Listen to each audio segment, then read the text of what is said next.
This video, created by the University of Missouri Agricultural Business and Policy Extension Program, provides introductory information on leasing land for renewable energy production. Leasing land for renewable energy production is significantly different from other farm leases. Renewable energy leases are long, often extending 20 to 40 years.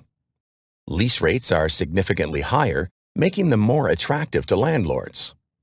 Wind and solar farm development cause land use changes that may upset neighboring landowners. Lease contracts, written by attorneys for the energy developers, are as extensive and inclusive as one might expect from companies that are securing rights for decades and planning to invest millions of dollars on the property.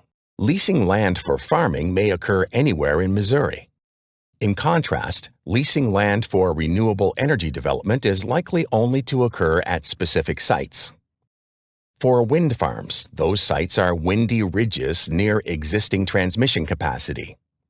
For solar farms, ideal sites are flat lands near uncongested major transmission lines close to substations and load demand.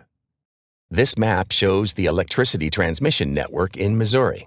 Leasing to a renewable energy project developer often starts with their agent contacting landowners to gauge landowner interest in leasing a specific site. Although they may not be household names like utilities, development companies have many important roles.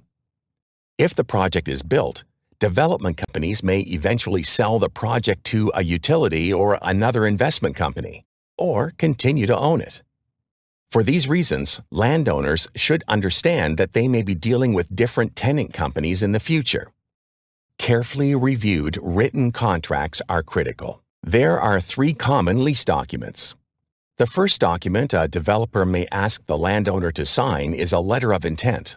It does not bind the landowner to option or lease ground to the developer, but does bind him to only deal with that specific developer until the term of the agreement is finished. The second document a developer will present is the option to lease the property.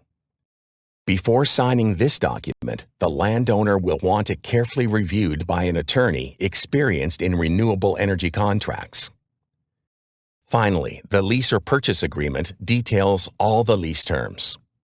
Given that the lease will likely last for decades and may affect heirs, critical thinking about the lease and careful document review is encouraged. Landowners should consider a few unique things about energy leases. A. These are long-term leases. Who will the contracted parties be 20, 30, 40 years from now? B. The amount of acreage the developer options may be significantly more than they finally develop. C. Along with the land the energy developer leases, they may need easements to run power lines or run access roads.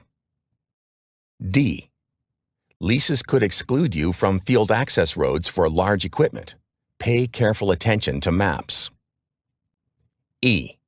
Compaction, changes in water management, slopes, cut and fill for roads and tree removal, all may be required during construction. And F.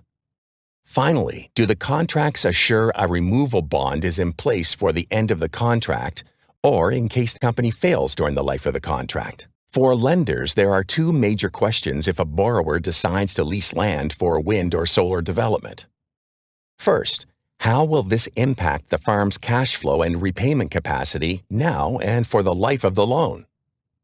Second, if the optioned or leased property has to be taken off the lien securing the farm's loan, is the lender's collateral position still sufficient to meet the loan covenants? Landowners interested in leasing land for renewable energy development may want to download the free MU guides shown here and available on the MU Extension website.